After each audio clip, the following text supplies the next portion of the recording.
So hello guys, जैसा कि आप सब लोग जानते हैं कि हमने टॉप 1000 एमसीक्यूज की सीरीज स्टार्ट की है फॉर यूपीएससी प्रीलिम्स 2021 के लिए। राइट गाइस, अगर आप हमारे प्रीवियस लेक्चर्स को फॉलो कर रहे हैं इस सीरीज से रिलेटेड, सो आपको पता होगा कि हम इसमें 2 सब्जेक्ट्स कवर करते हैं इंक्लूडिंग करंट अफेयर्स। ठीक है, बट रिसेंटली कुछ वीडियो से हमने जो करंट अफेयर का वेटेज है वो ज़्यादा कर दिया है। मतलब अगर मैं 10 क्वेश्चंस कवर कर रहा हूँ, 20 क्वेश्चंस कवर कर रहा हूँ, सो उसी हिसाब से जो है करंट अफेयर्स, जैसे अगर 10 क्वेश्चंस कवर कर रहा हूँ तो 5 से 6 जो है वो करंट अफेयर से रिलेटेड क्वेश्चंस इंक्लूड किए जा रहे हैं। ठीक है, सो आज के लेक्चर में भी ऐसा ही है कि इसमें करंट अफेयर्स का जो वेटेज है वो ज़्यादा रहेगा, बाकी 2-3 क्वेश्चन जो है वो अदर सब्जेक्ट से रिलेटेड होंगे। ठीक है, तो चलिए स्टार्ट करते हैं। हमारा आज का पहला question that is consider the following statements regarding the Asian development bank. ठीक है, एशियन डेवलपमेंट बैंक के बारे में बताना आपने कौन सी स्टेटमेंट जो है वो करेक्ट है, सही है। ठीक है, चलिए। India is a founding member of ADB. India is the largest share holder of ADB, और जो एडीबी के हेडक्वार्टर है वो थाईलैंड में है। ठीक है, पहला बोलता है जो इंडिया है वो क्या है, फाउंडिंग मेंबर है एडीबी का, that is Asian development bank का। ठीक है, इंडिया जो है वो लार्जेस्ट शेयर होल्डर है एडीबी का, और जो एडीबी का हेडक्वार्टर है वो थाईलैंड में है। सो आप बताइए कि कौन सी स्टेटमेंट जो है इन तीनों के रिगार्डिंग करेक्ट है। ठीक है, अगर आप एशियन डेवलपमेंट बैंक के बारे में आपने पढ़ा है तो आपको पता होगा कि कौन सी स्टेटमेंट जो है वो सही है। चलिए बताइए फिर। देखिए गाइस, इसका जो सही आंसर है वो रहने वाला है option number A, that is 1 only. ठीक है, पहली स्टेटमेंट बिल्कुल सही है, बाकी दोनों स्टेटमेंट गलत हैं। लार्जेस्ट शेयर होल्डर जो है वो इंडिया नहीं है, कौन है, जापान। ठीक है, और याद रखिएगा कि जो एडीबी का हेडक्वार्टर है वो थाईलैंड में नहीं है, कहाँ है, फिलीपाइंस में। ठीक है जी, सो ये आप चीज़ें दो याद रखिएगा एडीबी से रिलेटेड। सो दूसरी और तीसरी स्टेटमेंट गलत है, पहली स्टेटमेंट बिल्कुल सही है। सो इसका सही आंसर आएगा option number A, that is 1 only. Right, चलिए क्वेश्चन नंबर 2 देखते हैं। The red tide recently in the news. ठीक है, रेड टाइड के रिगार्डिंग जो रिसेंटली न्यूज़ में थी, आपने बताना है किस चीज़ से रिलेटेड है। ठीक है, ओशन एसिडिफिकेशन से, हार्मफुल एल्गल ब्लूम से, डिस्ट्रप्शन ऑफ वाटर साइकिल, या rapid increase in anti microbial resistance से। ठीक है, सो बताना है आपने इन चारों में से किस चीज़ से रिलेटेड है रेड टाइड। ठीक है, देखिए करंट अफेयर्स, मैं यही होप कर रहा हूँ कि आप लोग करंट अफेयर्स को अच्छे से पढ़ रहे हैं। ठीक है, तो उसी से रिलेटेड ये क्वेश्चन यहाँ पे है। जो रेगुलर फॉलो कर रहा है उसको पता होगा इसका सही आंसर क्या है, और इसका जो सही आंसर रहने वाला है वो है ऑप्शन नंबर बी। ठीक है, याद रखिएगा कि जब ये एल्गी जो है, ठीक है, जब ये ग्रो करती है, जब ये आउट ऑफ कंट्रोल हो जाती है, ठीक है, तो ये प्रोड्यूस करती है टॉक्सिक और harmful effects on people, fish, shellfish या मेरीन जो मैमल्स होती हैं और जो बर्ड्स होती हैं। ठीक है, इनके लिए क्या है, टॉक्सिक और हार्मफुल इफेक्ट डालती है। ठीक है, इन चीज़ों पे। ठीक है, तो याद रखिएगा जो रेड टेप है वो किससे रिलेटेड है, हार्मफुल एल्गल ब्लूम से। ठीक है, चलिए क्वेश्चन नंबर 3 देखते हैं। Consider the following statement. ठीक है, ये पॉलिटी से रिगार्डिंग क्वेश्चन है। The 8th schedule of the Indian constitution analyst the official language of Republic of India. ठीक है, अगर आपने जो 12 शेड्यूल्स हैं हमारे, उसमें से पूछा गया जो 8 शेड्यूल है वो इस चीज़ से रिलेटेड है। ठीक है, अगर आपने पढ़े हैं तो आपको पता होगा क्या 8 शेड्यूल में ऑफिशियल लैंग्वेज के बारे में बताया गया या नहीं बताया गया। ठीक है, सेकंड स्टेटमेंट है there is no fixed criteria to include a language among the official languages of India. और थर्ड स्टेटमेंट कह रहा है कि जो कश्मीरी और असमी जो लैंग्वेजेस हैं वो इंक्लूड की गई थी वो as a official language of India by the 71st amendment of act of 1992। So आपने बताना इन तीनों में से कौन सी स्टेटमेंट जो है वो सही नहीं है। ठीक है, नोट करेक्ट पूछा गया, यहाँ पे ध्यान दीजिएगा। ठीक है, तो याद रखिएगा ये चीज़ हमें बहुत अच्छे से पढ़नी है कि करेक्ट पूछा गया, नोट करेक्ट। ठीक है, तो नोट करेक्ट पूछा गया इन तीनों में से कौन सी स्टेटमेंट सही नहीं है, बताइए। Option number A 1 and 2 only, option B 2 only, option C 3 only, option D 2 and 3 only. So बताइए।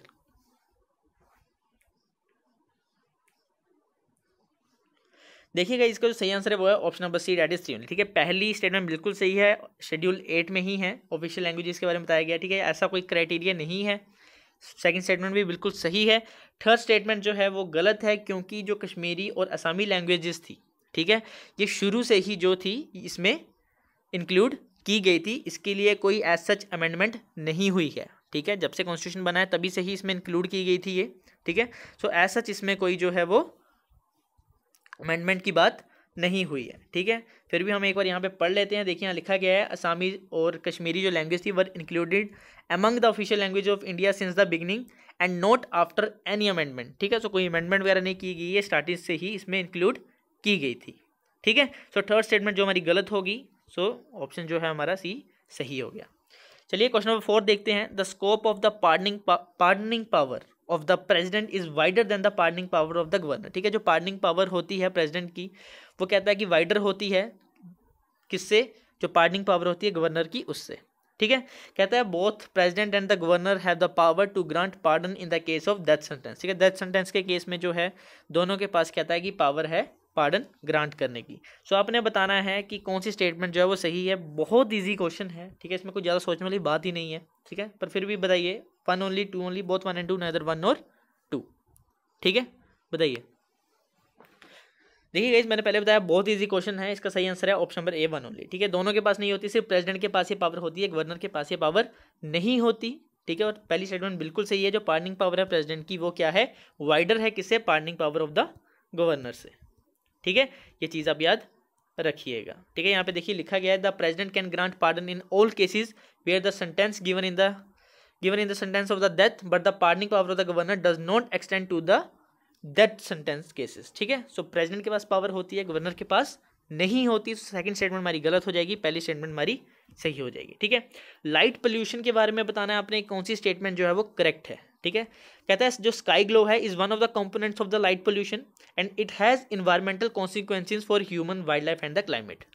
ठीक है, बताइए लाइट पोल्यूशन के बारे में बताना है आपने। पहला है कि जो स्काई ग्लो है, जो इसका कंपोनेंट है लाइट पोल्यूशन का, तो मैंने आपको बता दिया। दूसरा क्या है कि इसके इन्वायरमेंटल कॉन्सिक्वेंसेज हैं for humans, wildlife and the climate.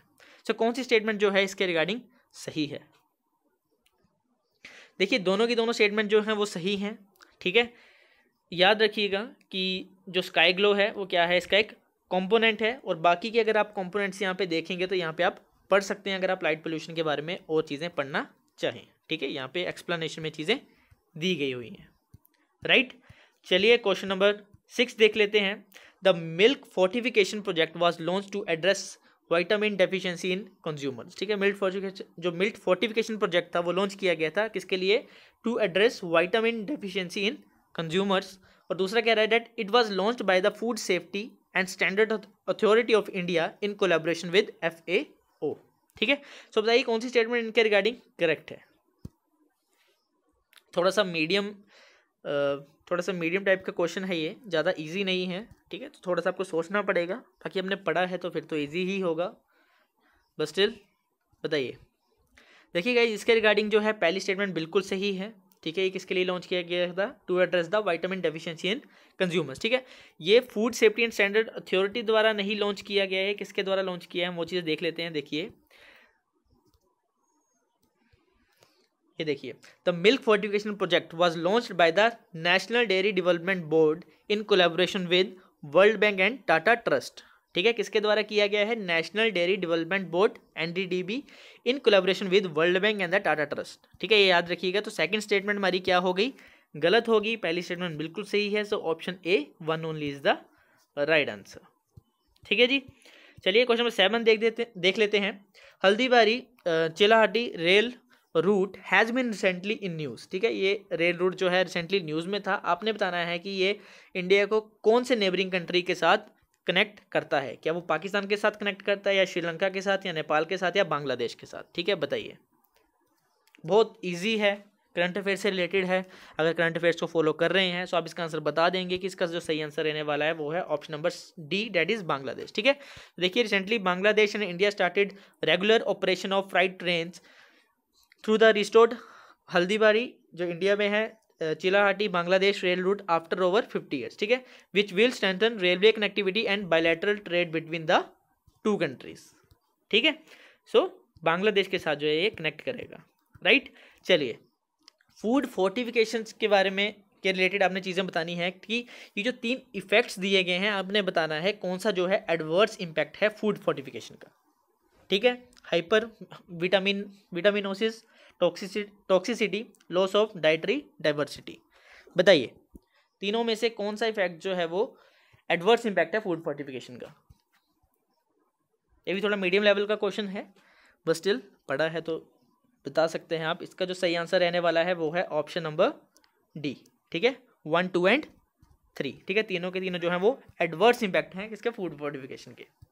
ठीक है जी, चलिए क्वेश्चन नंबर 9 देखते हैं। तुंगभद्रा रिवर के बारे में बताना है आपने, कौन सी स्टेटमेंट जो है करेक्ट है। ठीक है, इट इज ये क्या है, कृष्णा रिवर की ट्रिब्यूटरी है which drains into the Arabian sea, ठीक है।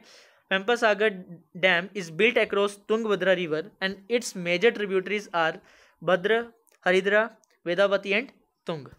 सो बताइए कौन सी स्टेटमेंट जो है वो करेक्ट है, 1 ओनली, 2 ओनली, 2 एंड 3, 1, 2 एंड 3।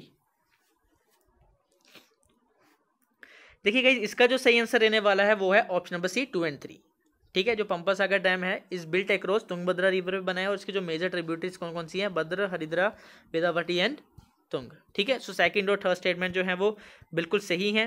पहली स्टेटमेंट जो है वो गलत है, यहाँ पे हम पढ़ लेते हैं। देखिए, the it flows in a more और less north west direction before joining the eastern river Krishna. The Krishna river finally ends into the bay of Bengal, hence statement 1 is not correct, ठीक है। चलिए आज का लास्ट क्वेश्चन देखते हैं, ठीक है, पढ़ लेते हैं। आज का लास्ट क्वेश्चन क्या है, the provision of providing free legal aid to poor and weaker sections of the society is mentioned under article 39 of the Indian constitution. कहता है जो प्रोविजन है कि फ्री लीगल एड प्रोवाइड करना पुअर के लिए या वीकर सेक्शन के लिए जो सोसाइटी के हैं, वो मेंशन किया गया है अंडर आर्टिकल 39 में इंडियन कॉन्स्टिट्यूशन के। और अगला कह रहा है that under the tele law programme all those who are eligible for free legal aid under the legal service authority act 1987 can seek free legal advice, ठीक है। सो आपने बताना है कि इन दोनों स्टेटमेंट में कौन सी स्टेटमेंट जो है वो सही नहीं है। याद रखिएगा, फिर से यहाँ पे पूछा गया है नॉट करेक्ट, ठीक है। सो याद रखिएगा कि दोनों की दोनों स्टेटमेंट सही है। इसका जो सही आंसर रहने वाला है वो है option number D, neither 1 nor 2, ठीक है। दोनों की दोनों स्टेटमेंट सही है, बिल्कुल सही बात है। 39A में ये बात कही गई है, ठीक है, कि ये प्रोविजन दिया गया कि that providing free legal aid to poor and weaker section of the society is mention under article 39A of the Indian constitution. बिल्कुल सही बात है पहली। सेकंड स्टेटमेंट भी बिल्कुल सही है, ठीक है। The tele law program enables anyone to seek legal advice without wasting precious time and money, ठीक है। The service is free for those who are eligible for legal aid as mentioned under section 12 of the legal service authority act 1987, ठीक है। So second statement भी क्या है हमारी, बिल्कुल सही है। और यहाँ पे पूछा गया था कि not correct, so answer D जो है नाइदर 1 नॉर 2 जो इसका सही आंसर हो जाएगा, ठीक है। सो गाइज आई होप आपको आज के 10 क्वेश्चन जो है वो समझ आए होंगे, ठीक है। इसमें मैंने आपको बताया था करंट अफेयर से रिलेटेड भी क्वेश्चन इंक्लूडेड हैं ज़्यादा, ठीक है। फिर पॉलिटी से रिलेटेड भी आपको क्वेश्चन कुछ दिखे, ठीक है। सो आई होप आपको ये चीज़ें जो हैं वो समझ आई होंगी, ठीक है। अगर चीज़ें समझ आई हैं तो लाइक करिएगा, नहीं आई तो डिसलाइक करिएगा, पर कमेंट सेक्शन में लिखिएगा कि क्या चीज़ समझ नहीं आई, ठीक है। तब तक के लिए अपना ख्याल रखें, बाय बाय, टेक केयर।